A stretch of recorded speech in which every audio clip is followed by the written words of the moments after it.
Zuzana, welcome. We made it after months and months. We're here. It's unbelievable, I have to say, but it's so fun, and I'm very, very excited to be here today with you. Remember last time what happened when we said we have it all set it up in the morning? On a day in the morning, I woke up and I couldn't swallow, and I was like, it can't be truth. So what did I say? I said, oh, don't worry, I'm going to take something for my throat and I'll see you in an hour. Yeah, and it ended up with 10 hours of 10 days with antibiotics or something. Exactly. Oh it was just before the conference. But that's also part of the topic that we're going to talk about today, right? Definitely. Everything is part of the topic, right? Everything is part of the topic. Yes. So I made this intro for you and I'm like, I got tired only for mentioning all the stuff that you're doing. You have a full-time job, right? As a global marketing strategy director. Exactly. Yes, for a big data company. Mm-hmm. Exactly. You have you co-founded with your husband a boutique renovation business. So the second, also full-time, right? Also full-time. Mm-hmm. You're a speaker. You're a mother. You're I always see out socializing, sporting. Exactly. So my question is how do you do it all? That's a really interesting question, and one that a lot of people ask me. And it was very recently that I have actually decided that as much as everyone has been telling me, you have to pick one thing and just do one thing and do it really well. It's not me. I can do it all. And I, maybe not at the same time, but there is a way around it. So the first answer, can we do it all? The answer is yes. The answer is yes, but are you ready to do the work? Are you ready to work on yourself? Is the right question. Because what does it mean to do it all? It means something different for you. It means something very different to me. So I think we need to twist the question and talk about what does it mean for you, but also what you're willing to give to do it all. Mm-hmm. Because the Instagram picture perfect idea of you can do this, it's not always truth. I'm sure there's some truth to it, but it's not always true. I was listening to you and I was thinking, what does it mean to have it all? And if we can have it all, it automatically takes me to happiness. So in order to understand what it means to have it all for you and still, be sane, I want to ask you, what is happiness for you? That's the question that you ask me a lot of times, and that's the question that you've been working on to understanding what is the real meaning behind it. What does happiness mean to me? To be in flow. To be in flow. And I think that's the hardest thing that I have identified. It's being in flow. Because what happened to me last time when I woke up on the day to come and record this podcast was the fact that my body prohibited me from coming because obviously I wasn't in flow. So being in flow, but also in tune with the body and all mentally and physically being aligned, it's happiness to me. Because that really allows you just to live life and have fun. I think it's very important to have fun. I think we have very little of it these days. I love it. I will get back to you on this one. We're going to dive more into it. But before, I really want to ask you to tell me about how did you get to this conclusion? Because I don't think you woke up in the night and you woke up in the morning and then you're like, okay, this is my mantra. This is it. Yeah. No. So no. So I'm sure that there are years and years of transformation and of discovery. So I want to ask you a bit to share about your personal journey. Yeah. And I would go even deeper into the question and to ask you, how did you find this balance between motherhood and career and personal aspirations and to do it all, right? Yeah, it's as you said, it doesn't just happen. If it would just happen, everyone would be happy. We wouldn't have depression soaring. We wouldn't have people addicted to everything from porn to social media, because we would find the balance within ourselves. And I think that's the hardest thing. And the more I'm facing my fears, the more I understand that people don't want to do the hard work. Because I was there. I would read every coaching book and I would think that once I do that, then suddenly I will adopt it and I will just be better. And it doesn't mean that I didn't. Every piece of the advice that I got was like a little piece of puzzle that added to the picture, that it's still not full. But it helped me to really understand how do I get to know myself better? But only when I really started to do the work. And usually that has happened in times of struggle. So it wasn't the beautiful times. It was the times when I felt something is not right. It was the times when I felt fear. It was the times when I had to overcome it. Like when I was giving birth. Like when I was giving birth, I'm petrified of needles. So I have decided, first I thought I was going into the pregnancy, okay, I'm going to have cesarean, like I'm not going to deal with, like what, I'm not going to do anything. But I am a very natural person on the outset of believing that we should do things the way that the nature set them out to be. And as I started to study about pregnancy, I understood that the best way for the baby to come out is very naturally. So with a lot of learning, with a lot of understanding, I said, okay, I want to do a water birth. But to do a water birth, you can't do epidurals. So back to my fear of injections, which I started the story, I said, okay, fine, that's great. I don't want to do the epidural, but I want to do it in the water. Amazing. But then at about 7 months, I was like, oh my God, this is impossible. Like the pain that you experience is as much as they say on the scale is like you're breaking bones.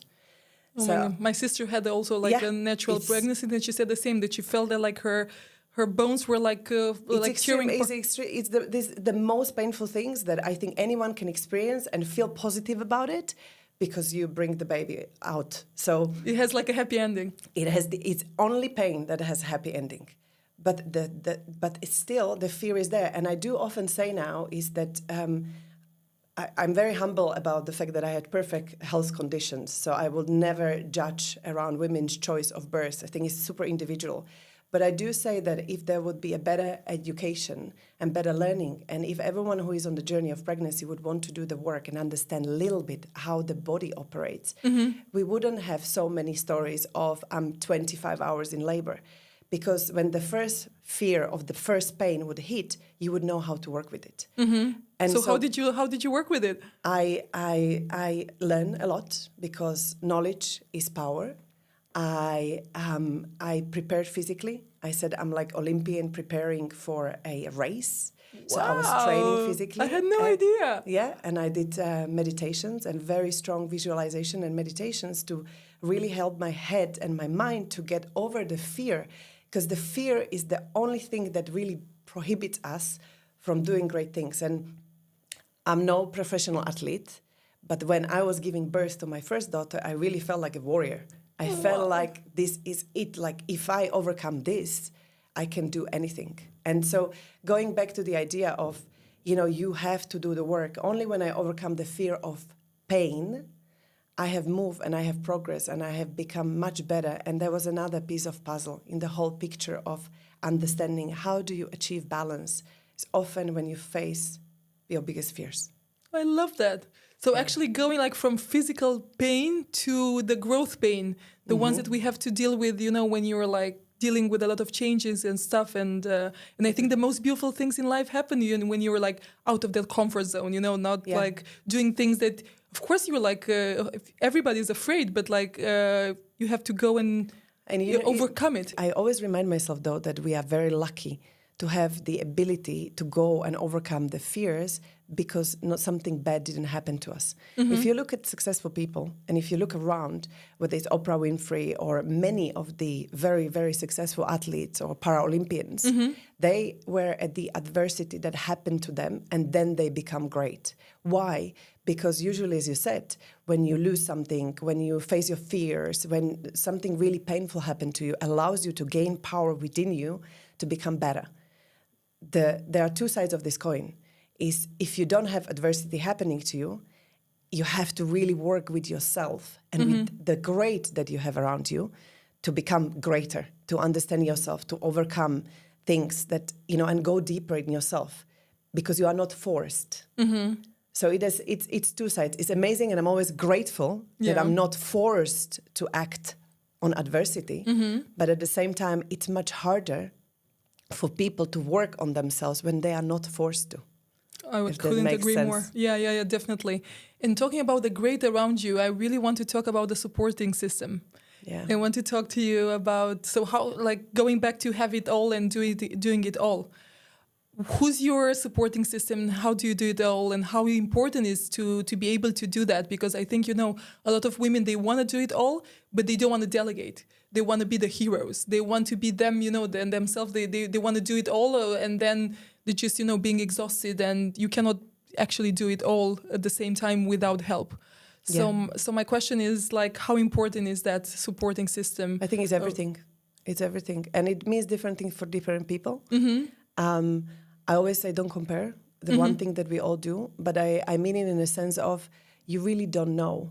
I work in data. And from a data perspective, data, if it's taken out of context, it's not really data. It's not factual. And usually it's not relevant. And it's not relevant. But usually data is taken out of context. Usually you will never see the same thing that you are looking at. We're looking at the same thing, but we will never have the same understanding of it. So don't compare in a sense of your situation is unique to you. You don't know what package people were brought to this world. What they were given for free, what they have to earn, how they had to work. So support system means very different thing for different people at a different time. I personally, from my side, again, that was my other painful learning, because when we decided with my husband that we're going to have Serena, he said, I love to have children, and we totally agree on that. But he said, I'm not going to be the full-time nanny. I also don't want you to be, which is an easy thing to say, but it's much harder thing for a soon-to-be mother to understand, to share the burden.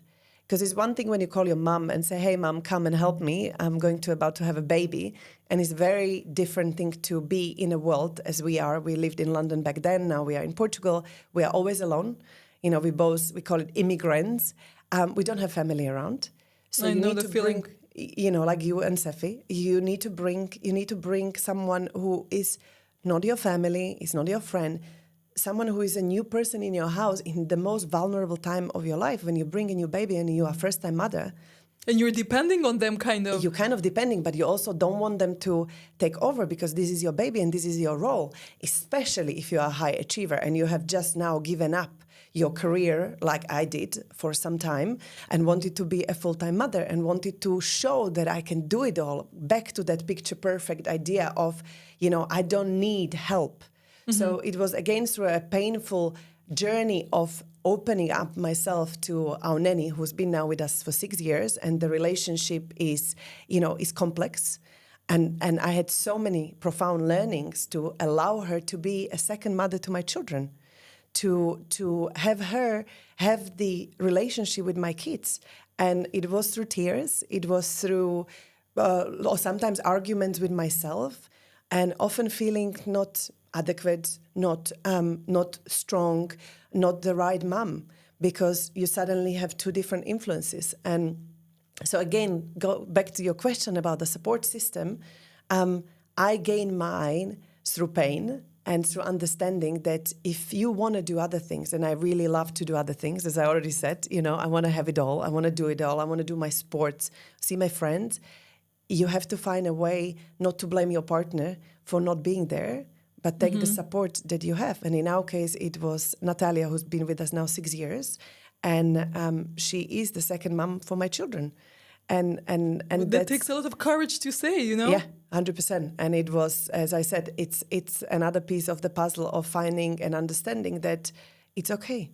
Your kids are not yours. You don't own them. You don't own your husband. You don't own anyone and anything. You just own your story. And if your story needs support, you take the support.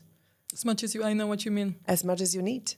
That's what it is. That's so beautiful, and thank you for sharing. And again, it takes a lot of courage to say that, because I know, for example, when I saw my kids, crying, and when they were babies and they wanted to go in the arms of the nanny instead of me because I was traveling for my school. Thing. I was like, ooh, ow, okay, what have I done wrong? And talking about what have I done wrong, I want to talk to you a bit about guilt and mom guilt. Yeah, it's a real thing, right? We know it. Yeah. Totally. And I want to ask you, about tips for, or any advice that you could give to moms that also they want to have it all, but they're overwhelmed. They don't know how to start. They don't know what to do. And yeah. Is that question, and you said it, you nailed it. Like, what have I done wrong? why do we always think that? You know, what have I done wrong? Why guys don't think that? I always admire this. It's like, I'm like, why is it so much simpler? Why we overthink it? Why we always think that behind everything we have done something wrong? I think that's a very important thing of like, how do you control the situation? Like, are you at the effect of it, or are you in control of it? And that's something that I have learned just recently is stop thinking that you have done anything wrong. Like, take the situation as is. Take it as a face value. I think it was Victoria Beckham who said, you know, you want to have it all. It's going to be tough, but it's doable. And this is exactly it. You're going to have moments when you, like I did exactly at the time when I was going to record a podcast. A few days after, I flew to conference in Florida, and I missed my daughter's first solo performance at school. I know. It was her biggest moment. And Yet. Right? I mean, we all know that Serena is the star. Exactly, but this was her biggest moment. But my moment was my conference in Florida. And, you know, I could have prioritized her and not go. But I have worked probably 2 years to finally meet my colleagues for COVID and other reasons. And I said to myself, this is her moment. I'm going to prepare her. I'm going to empower her to be her. And she will enjoy it, and I will see it from videos. But it's also my moment. And I have to prioritize myself. Because for you, it's always about you being happy first and putting the mask in the plane instead of putting it to others. Exactly this. So the guilt will be there. You know, I call it Helga. Like, Helga is the negative voice, you know, and we have this with my friend Laura. We say, okay, Helga is here again. And initially I was like, okay, one day I'm going to get rid of Helga. Like, she's not going to be there because I'm going to have this perfect life and Helga's not going to exist. No. Helga is going to be there. Helga is ongoing. It's just how you deal with Helga. So what do you do when Helga comes? Let's see. Let's take it like this. So, like, she was there yesterday, for instance. She has a moment. And you have your toolkit. You know, I actually call it happiness survival toolkit. It's evolving.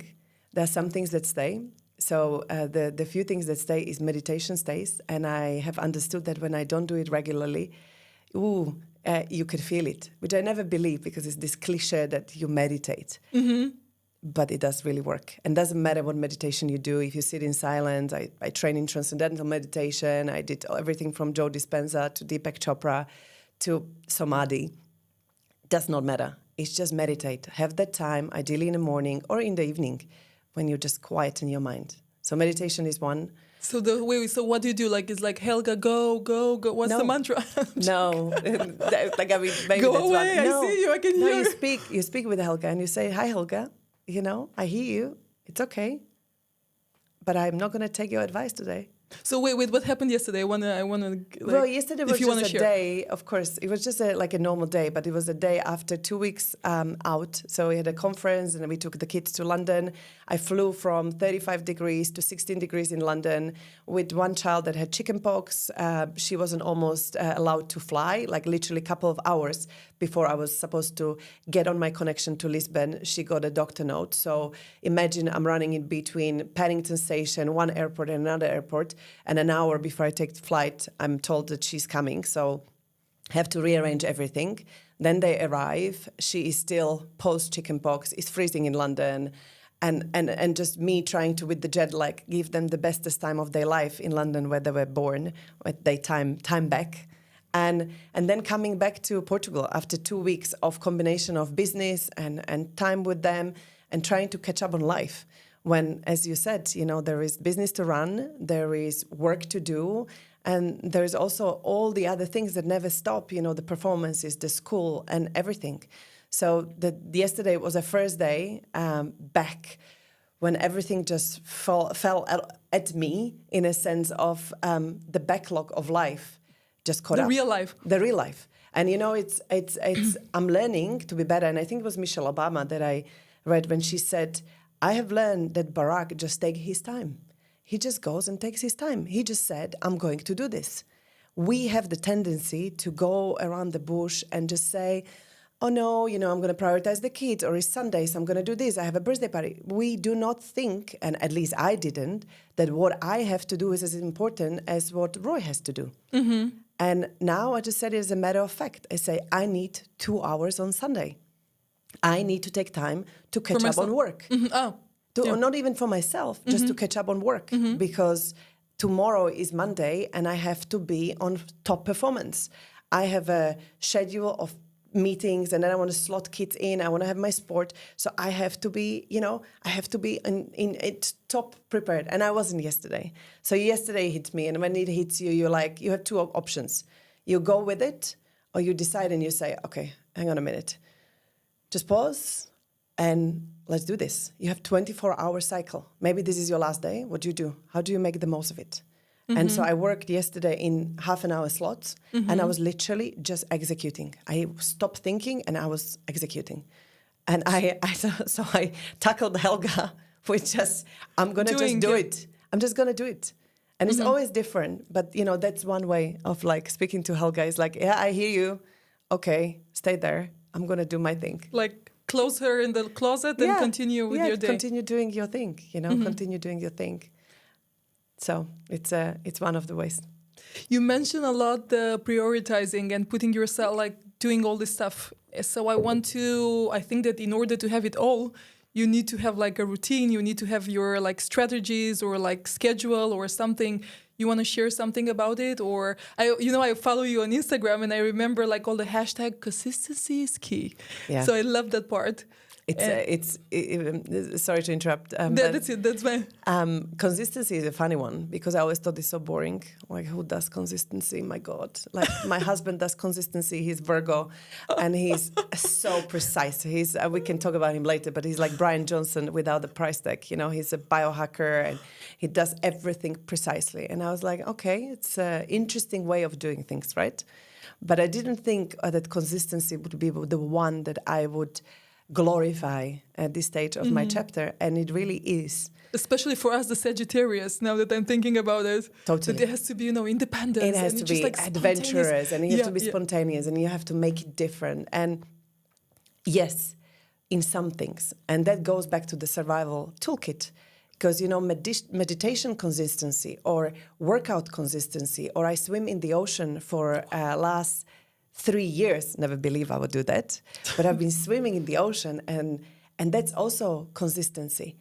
And so I have learned through doing things, and the ocean was the one that actually taught me the lesson that by not making it perfect, but always returning back to the ocean, I have gained such a tremendous benefit in the last 3 years, whether it's just to see the difference on my body, on my mind. I love Mondays. Monday is my favorite day because I know that I'm going to the ocean. And when I see my friends, they're like, "You're mad. Like you're going to swim." I definitely agree. Wait, but I want to get back for a second. Like, what do you mean, like, not to get it perfect in the ocean? As long as you get into the ocean, like I get my feet in and I get I seriously cannot get into the ocean. And so swimming in the ocean, like, how do you do that? We just go. And again, like, it's not overthinking it. And so you're doing it with a friend? We're doing it with a friend. We started by we said, let's just try. And we've been doing it. It's going to be 3 years in September. We go in our bikinis, so we don't have any wetsuits. And we do about 10, 15 minutes. We swim. And we are grateful and thankful. And it's the cheapest but most effective therapy that I have ever experienced. Probably it's right up there with a special assisted psychedelics journeys, which is probably another topic, but it's the one that... always a topic, whatever you want to share. It's always a topic. It's one that has the most profound effect on my life. And when I said consistency is returning to the ocean. So having the friend that comes and say, okay, we couldn't do it on Monday, but we're going on Thursday, like never giving up. So back to the idea of consistency, I found as a Sagittarius things that I have to be consistent about because they keep me grounded. And they really allow me to have a nightmare, or not even nightmare, but like a serious mess. As you came this morning, the cat is running out of the door, another daughter with chicken pox, husband coming in, call from work, and everything happening at the same time. And I'm running, not ready, in underwear. I'm trying to get it all together. But this morning at 6:30, I was up and I did my meditation. And that allowed me to be absolutely aligned with the fact that as soon as they wake up, it's going to be a total mess. But I know exactly what I need to do to sit here right now with you. Oh, I'm so glad you made it. I'm so glad I made it. I thought you opened the door and I was like, oh, will she come in her lingerie? Like, it's like not bad, Like, I would definitely change the target audience. And Totally we're gonna put like an 18, 18 plus. 18 exactly. plus, like, exactly. Yeah.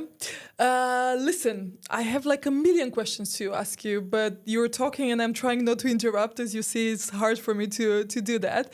I want to ask you though about prices. Like what prices? Because you're mentioning this, like you mentioned a bit the chaos, and I want to ask you about prices that you're paying for actually wanting to have it all. Yeah, that's. You're touching the right points. Exactly. I know you've done your research on looking at this from right, left, and center. You pay a high price. You cannot, and going back to the hard work, like if you think that it's going to be easy, then forget about it. Then you're in the wrong business. If you think that you can satisfy all your needs, I say you can have it all, but not at the same time. It's this really interesting book of sister of Mark Zuckerberg, Randy Zuckerberg. She wrote, you can have a maximum 3 things that you do in a day. So I try to play it. So it's, let's say I choose children, work, and sport. Mm-hmm. So you can't go out with your friends. You can't have a date night with your husband. You can't do 5, 6 things because you cannot. And I think I'm master multitasker. Mm-hmm. But the older I get, the more I understand that it takes a toll on yourself when you are trying to multitask, when you're trying to do different things at the same time. So the prices that you pay, for me, the one that I haven't totally nailed yet is the health. So I often have moments of burnout, and I think they are happening less and less because of my happiness survival toolkit, because of the fact that I know that if I want to have a year when I want to do our business, when I want to have a top performing team at the data company that I work for, if I want to have healthy children and all these different things, and I still want to go out with my friends, something has to give. Mm-hmm. So from January this year, I have gone on a complete health, like stripped lifestyle of no alcohol, no sugar, no dairy, no gluten. I started at the 1st of February. It's something I usually do for like a month, but this time I carried on until May almost. Wow. And it was profound. But I wanted to ask you, so do you choose like a specific field, like you were saying, okay, I'm going to focus like this month on health, I'm going to focus on the kids, I'm going to focus like, or are you like literally like every day, you said like you're doing the 3 things, but like, okay, health I'm a master planner. I'm a master planner. So at the beginning of the year, and some people say they don't like to do it, I love to do it. I love to recap the year and prepare. So I would always think of misogi. So misogi is the one big event of your life. It's something that, life of the year, that something that you want to remember the year for. Mm-hmm. Then you think of a smaller goals for every quarter. Mm-hmm. And then every about 8 to 12 weeks, you should have a trip or something interesting. So I started to plan before I was planning like family, career, money, all those different things in this subsection. But now I changed the thinking and I focus more on memorable event of the year, smaller events that I want to do, maybe countries that I want to travel. Mm-hmm. And what is my underlying motto of the year? Something that I'm going to go back to. And so that's the planning that starts at the beginning of the year. And then as you go, I have like what do I want to achieve for the first half a year? Or if there are some things as a Sagittarius, as one who wants to have it all, I often have many open tabs. So I give myself January, for instance, to really wrap up the year before, because we put so much pressure on ourselves. Like we finish the year in December and then everyone goes on the 1st of January on a detox. They start to go to the gym, they stop alcohol, and then they never continue. And why? Because you cannot go from the biggest parties on the New Year's Eve to complete extreme. Yeah. It's just not sustainable. Mm-hmm. So I have understood this a while ago, and I take January as a inner looking, forward-facing months when like I focus on the research. planning. Mm-hmm. Yeah, exactly. It's like what my year want to be. And that allows me to, as you said, then to think of like, okay, and I do that for work and I do that for personal. I imagine you sitting there with the... Totally. And it's written. It's written. I do it like on a phone, but it's always written. Mm-hmm. And It's the most beautiful thing to the end of the year to go back. And often we underestimate what we can do in a year and overestimate what we can do in a day. Something that someone told me, and it's so true. And when you look and recap your year, you understand how much you have grown, and it's a very satisfying feeling. Mm-hmm. So I'm a big planner. So this is the year one. And then it's those small things. So I have things that I want to achieve, and I keep a track. So I go back and I make sure that it's not, that I don't forget, that I constantly progress, and I come back and I finish and I continue. Mm-hmm. So that's how I did. So what was it for this year? I just want to get some tips here. That's an interesting one. So the phrase for the year was, all the abundance is within you. Again, people think, these big phrases. But when you start to really work on yourself, you know exactly what that means. And going back to everything that we're talking here about, the work, the hard work, the understanding that this is your story. Mm-hmm. And you can change it and you can shape it. You cannot control it. And that's my big one, that as I'm going through this year, I'm understanding more and more, again, the reminder of you cannot control it. So you have to be, in control to some point, mm-hmm. but you also understand that things will happen and just be in peace with it. But it was about the abundance. And also we're going to do Burning Man this year. So that's a big one. 10-year anniversary. We've been there 10 years ago, and we're going to go again this summer. Wow. It's going to be pretty special. Full party. Yeah, it's a party, but it's also something that people don't understand, again, because you see it and you see the stories and you see the people. But Burning Man is a incredible experience for your mind and for whoever comes with you, because there's 10 rules, and you cannot leave no trace. You can't exchange money. You have to be self-sufficient in the desert when the temperatures are minus and really hot during the day. You know that there are different elements. Last year, people couldn't get out because it was raining, which mm-hmm. hasn't happened for years. So you become in tune with nature, and you really forget who people are and what they do. And that's, going back to the topic here today about happiness. And we often think, and I was the massive believer, that the more I achieve, the more externally perfect picture of life I will portray to myself, mm-hmm. the happier I will be. And that comes with status, it comes with what you do, it comes with who you surround it with. And when you change that perception, and I had to rethink it fast in London when mm-hmm. I was on maternity leave, and someone asked me at a party after more than 12 months that I was home, what do you do? And I said, I'm a stay-at-home mom. And they look at me as if I was lesser. Yeah. Because, London is business, and I was in a tech, and it took me a long time to get my elevator pitch of who I am. And when I did it, it has changed the perception. So going back to Burning Man is about not who you are in the world and society, it's about who you are as a person. We are partying with the advisor of Obama 10 years ago. But who cares? He was just another human being. And that's mm-hmm. why Burning Man is much more than just a party. I will maybe add it to my Sagittarius bucket list. You should totally add it to Sagittarius maybe next bucket year. list. Maybe. Do you think I will survive? I think you will totally survive, and you will strive. It's a fun place to be. It's very tender. I have to say that you're tempting me now. Yeah, it's a very interesting place to experience. It allows us to get out of our day-to-day and zoom out and really think, what's the purpose of life? Okay, that's a new angle. Yeah. I didn't think about it. But I have one. I want to wrap it up, and I want to thank you, and I want to ask you one more question. I'm working on a book. It's called 99 Mistakes That I've Done as a Mom and How to Avoid It. So I want to ask you if you can tell me just one mistake or many, or how to avoid it, or anything that you would like to share that will help my research. My God, there's or should we have a different episode for this? Yeah, probably. But if there is one, as a Sagittarius, as someone who loves to be stimulated and do a lot of things, I was always thinking that there has to be like a really, going back to the perfection, it has to be like a perfect plan for the kids. Like we have to go and do this and do that. And actually, no. They just need quality time with you.